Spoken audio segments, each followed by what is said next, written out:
ये लोकल गुंडागर्दी बहुत ज्यादा हो रहा है, कहीं पे भी जाओ ऐसे गुंडागर्दी आजकल लोग जोंनि जि दाबि बे दाबिखौ जों कन्टिनिउ खालामलांगोन आरो भिडिअस बानायनानै हगारो नाथाय बे निउस चेनेलफोरखौसो एसे बुंनो सानो आरोना कि निउस बिथां बि बयसखौहाय मैया गुवाहाटी नोगोराव सिगि सग' खालामनाय गोबां दुखुनांथाव मोनसे जाब्रबथाय जानानै थांबाय बिथांजोंहाय मैया आरो नोंथांमोना नैबे भिडिअनि गेजेरजों नायना लानो हागोन बिथांखौहाय मानो बेफोरबायसा खालामखो मानो सिगि सग' खालामखो मा जादोंमोन जाथायाहाय नोंथांमोना नैबे भिडिअनि गेजेरजों नायनानै लानो हागोन ससे क्लिप होनानै होगोन नोंथांमोननो बिनि सायाव जों आरो फिन सावरायफिनगोन मा जामारनाय जाथाया बेराफारसेथिं बिथां बड'लेण्ड हेमरुम इउटुब चेनेल नोंथांमोना गासिबो सिनायो बिथाङाहाय निउस मिडियाखौ डाइरेक्टलि थांखिनानै खायसे खोथा मेनसन खालामना बुंदों जे गोजाम भिडिअखौ लानानै जे खायसे खोथा मख'नायनि सायाव नोंथांमोना नैबे भिडिअनि गेजेरजों नायनानै लानो हागोन बिथाङाहाय मा फोरमायदों आरो मा बुंदों बेजोंनो लोगोसे दिफेन बर' सारा खौरां बा ससियेल मिडियानि गेजेरजों जे बिटिआर जे एकर्डखौ लानानै खायसे खोथा मख'नाय जों नैबे खौरांनि गेजेरजों नुनाय जादों बेखौबो नोंथांमोना नैबे भिडिअनि गेजेरजोंनो नायनानै लानो हागोन पूछा भी उनको कि क्या हुआ है क्या नहीं हुआ है। उस दिन हम लोग बोरदार टू मूवी 6 बजे देखने के बाद मेरे दोस्त को मैं हॉस्टल छोड़ने गया। बोरदार टू मूवी हम लोग देखे हैं, उसके बाद हॉस्टल में छोड़ के आए मेरे दोस्त को अच्छे से। एंड देन आते वक्त मेरे को वो लोग रुकाते, रास्ते के साइड में थे वो लोग। जगह का नाम है कायलीपारा, जो मेन रोड से जो ऊंचा ऐसे टीवी टावर की तरफ चढ़ने वाले रास्ते हैं, तो वहां से मेन रोड से ठीक 50 मीटर है। तो 50 मीटर ऊपर में आते समय वहां पे मतलब मेरे को रुकते हैं। मैं सोचा कि मेरे कोई फैन या मेरे ऐसे मतलब वीडियो देखने वाले होगा। पीछे देखा तो वो लोग 4-5 लोग आके भाग के आए, तो मेरे को बाइक फिर भाग के आके मेरे सामने ही पहुंच गया। एंड देन मेरे को बाइक से उतारने की कोशिश किया, फिर बाइक का चाबी निकाल लिया एक बंदे ने।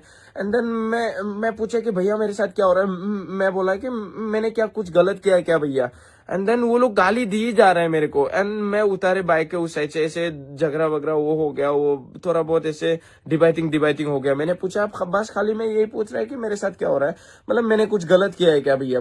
और ये मोबाइल छीन के ले लिया वो लोग, ले के मैडम मेरे को कुछ गाली दे रहा है ऐसे, मतलब ऐसे स्टान बस्तान कर रहा है। वो ब्लेमिंग करने लोग आ रहे हैं ना इक्का दुक्का, तो ब्लेमिंग करने की कोशिश कर रहा है। ये बाइक यहाँ पे रास्ते में स्टान कर रहा है, इसलिए मतलब लाइक उनके हिसाब से गाली दे, मतलब स्टान किया है इसलिए हम लोग गाली दे रहे हैं, ये मतलब प्रूव करने की कोशिश कर रहे हैं। लोग आ रहे हैं एक दो, उसके बाद मेरे को कुछ लोग पहचाने हैं साइड से आके। एंड उसके बाद उन लोगों को बताया कि ये यूट्यूबर है ऐसे ऐसे बोल के, फिर उन दो ये है। नहीं तो वो लोग मेरे को मार ही देता। और कोई आम इंसान होता, मेरे को कोई पहचान नहीं रहा होता उस वक्त, क्या होता आप सोच के देखो।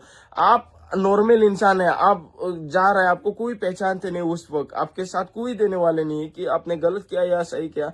वहीं पे रास्ते में आके कुछ लोग ऐसे होते हैं कि भाई और उल्टा से मार देते हैं। तो फिर आम इंसान होता या मेरे जगह आप होते, तो कोई भी जिसके कोई चेहरा नहीं पहचानते, तो वो क्या हो सकता था उस वक्त में, आप सोच के देखिए। हर कोई मान ही लेता ना कि स्टान करिया क्या है वो फलाना ढिमकाना बोल के। तो फिर वहां पे इतना मार देते हैं कि मार के क्या पता वो खत्म भी कर देते हैं। ऐसे बहुत ये ऐसे लोगों को असम पुलिस को मैं रिस्पेक्ट करता हूँ एंड हमेशा रिस्पेक्ट करता जाएगा। एंड मेरे को अभी तक कोई रिस्पांस नहीं मिला है। आज को लेके 3 दिन होने वाला है, 3 दिन मीन्स 2 दिन, एक दिन बीच में चला गया जो कि 23 जनवरी को हुआ था। ये इंसिडेंट हुआ था मैं बोरदार 2 मूवी देखने के बाद, जब मैं मेरे दोस्त को हॉस्टल छोड़ने गया था।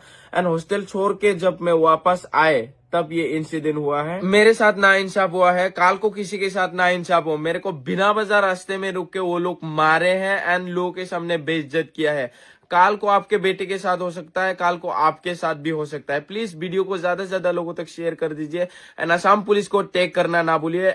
दावरावनि उनावनो गोबाङानो आंनि भिडिअखौ इउज खालामदोंमोन, पुराना भिडिअखौ। ओमफ्राय बेवहाय गोबाङानो निउस मिडिया चेनेलफोराबो आपल'ड खालायना लादों गावसोरनि चेनेलफोराव कि नायदो बड'लेण्ड हेमब्रमआ मा बुंगासिनो होननानै। ओमफ्राय बिदिनो गोबां क्रिएटर्स बा भिडिअ बानायग्राफोराबो आंनि भिडिअसखौ डाउनलड खालायनानै आपल'ड होलाबायगासिनो, भाषाखौ रोङालासेनो। आङो मा बुंदोंमोन बुङाखैमोन बेफोरनि मिनिंखौ बिजिरालासेनो गोबाङानो आपल'ड खालामदों।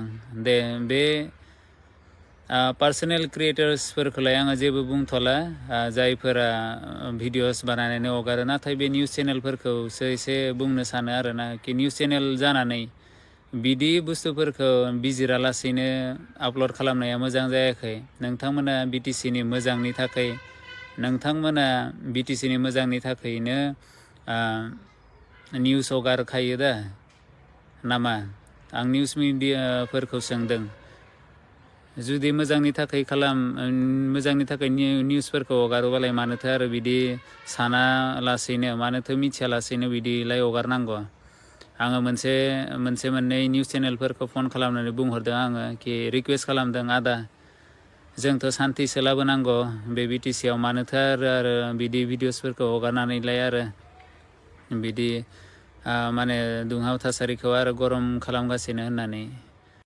आरो गोबाङानो सैथो खोथाखौ बुंदोंमोन कि बड'लेण्ड हेमब्रमनि गोजाम भिडिअ बियो बेफोरखौ जानला मानला दायो हगारनाङा होननानै। थ' बिथांमोनखौबो थेंक इउ स' माच। थ' बिनि उनावनो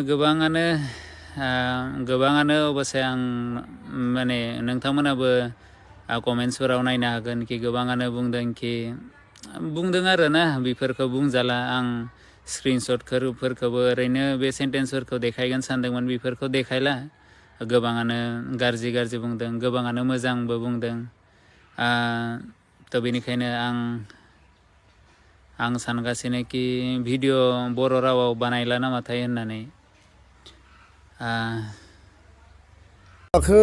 आबुङै रोखायै टाइम बाउन्ड मावफुंनांगौनि थाखाय जोङो भारत सरकारनो 27 जानुवारिखौ जोङो एकर्ड दे फालिनायजों लोगोसे मोनफ्रोमबो जिल्ला आरो दख'रानिफ्राय आरो मिरु आफादा 10,000 जोङो पस्टकार्ड भारतनि प्रधान मन्त्रि नरेन्द्र मदिनो जों हरगोन आरो 5 लाख जोङो इमेल प्राइम मिनिस्टार अफिसाव जोङो बेखौ माने 5 लाख नङा 5,000 जोङो बेयाव इमेल जों दैथायहरगोन आरो बिनि गेजेरजों गोख्रैनो एकर्डखौ मावफुंनांगौनि थाखाय जोंनि जि दाबि बे दाबिखौ जों कन्टिनिउ खालामलांगोन आरो बाजेट सेसन फैगासिनो दङ जाहाथे भारतनि पार्लियामेन्टआव बर' एकर्डनि 4.3 जि कनस्टिटिउसनेल जि एमेन्डमेन्ट बे एमेन्डमेन्टखौ जाहाथे मावफुङो।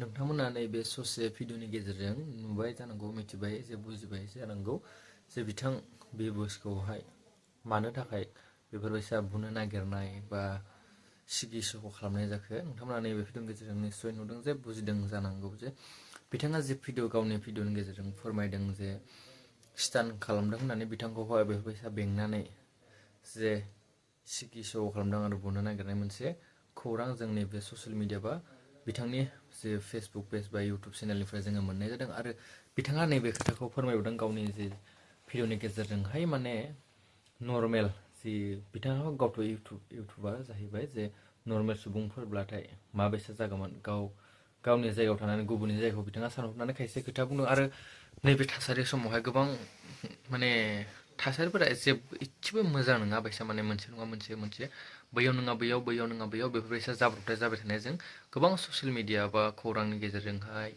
इउटुब जा फेसबुक जा गोबां नुबोगासिनो दङ आरो गोबां गिख्रंथाव जानानै फैदों नैबे थासारियावहाय। बेनिखायनो गासैबो जोङो गावनो सेफटि थानाया गोबां इम्परटेन्ट बा गोबां जोंनि थाखाय गोनांथार जाना फैदों नैबे थासारियाव।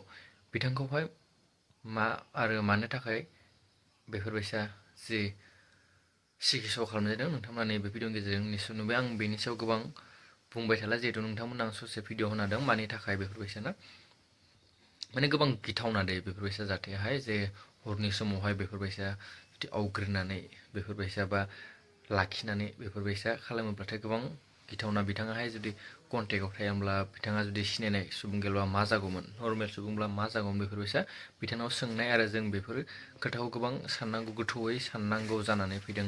गोबां साननो गोनां खोथा, गोबां साननो गोनां बाथ्रा बेफोरबायसा थासारिनि बेफोरबायसा जाब्रबथाया जोंनि गेजेराव फिन खनले जाबाय थानाय जों गोबां नुबोबाय थादों बा नुबाय थादों। बेराफारसेथिं बिथां बड'लेण्ड हेमब्रुमाहाय जे खोथा फोरमायनाय बायसाब्ला जे गावनि गोजा मोनसे भिडिअ जे नोंथांमोनाबो निस्सय नुदों जानांगौ बोरला लानानै मोनसे भिडिअ खालामनाय बिथाङा गावसोरनि रावजोंहाय खायसे खोथा बुंदोंमोन जे बिथाङा नोंथांमोना निस्सय ससियेल मिडियानि गेजेरजों गोबाङानो नुबाय जानांगौ बा गोबाङानो नुवाखैबो जानांगौ। अब्लाबो आं बेनि सायाव फंनैसो बुंनो हानि जे बिथाङा दानि बा दिनैनि दिनावहाय बोरला थिर लानानै बेफोरबायसा जेबो जौगानाय माने खामानि नङा बा जौगानाय लाबोनो हाया आरो कलमजोंसो जोङो दावहा नांनांगोन ना बिथाङा फोरमायदों। आरो बेखौनो लानानै खायसेफोराहाय बुजिया सोमजिया खायसे निउस पर्टेलफोरावहाय होनायखौ लानानै बिथाङा डाइरेक्ट थांखिनानै खायसे खोथा फोरमायनाय बुंनायजों खौरांनि गेजेरजों नुनो मोन्दों। नोंथांमोनाबो निस्सय नुनो मोनबाय जानांगौ। आरो बिथाङा नैबे खोथाखौ मेनसन खालामबावदों बर' रावावहाय गाव भिडिअस बानायनिबो खायसे खोथा बेरखांनाय नै बे ससियेल मिडियानि गेजेरजों नुनाय जादों। भिडिअखौ बांद्राय गोलाव खालामला, नोंथांमोना बेनि सायाव माबाफोर जुदि बुंनांगौ दंब्ला कमेन्टआव बुंहरनो हागोन। आरो बिथां दिपेन बर' साराहाय मा खोथा फोरमायलांखो नोंथांमोना नैबे भिडिअनि गेजेरजों बेखौबो निस्सय नुबाय जानांगौ जे भारत सरकारनिसिम मोनसे खावलायनाय जे बिटिआर एकर्डखौ लानानै जे 27 जे जानुवारियावहाय जोङो मोनसे बिटिआर एकर्डनि पिस एग्रिमेन्टनि जि फालिथाय जे 2020 मायथाइयाव जानानै थांबाय, बेनि उनावहाय बिथांमोनाहाय बै जे बिटिआर एग्रिमेन्ट बे बिटिआर दफाखौ मावफुंनायनि खायसे खोथा खावलायनायनि बे भिडिअनि गेजेरजों नुनाय जादों। नोंथांमोनाबो निस्सय नुबाय। भिडिअखौ मोजां मोनोबा लाइक खालामनानै शेयार खालामना चेनेलाव दंब्ला अननानै साबस्क्राइब खालामना ला गोदान जाहाथे नोंथांमोना नैबे चेनेलनि गेजेरजों आपडेट मोनबाय थानो हायो। नेक्स्ट आपडेट लोगो मोनलायसिगोन।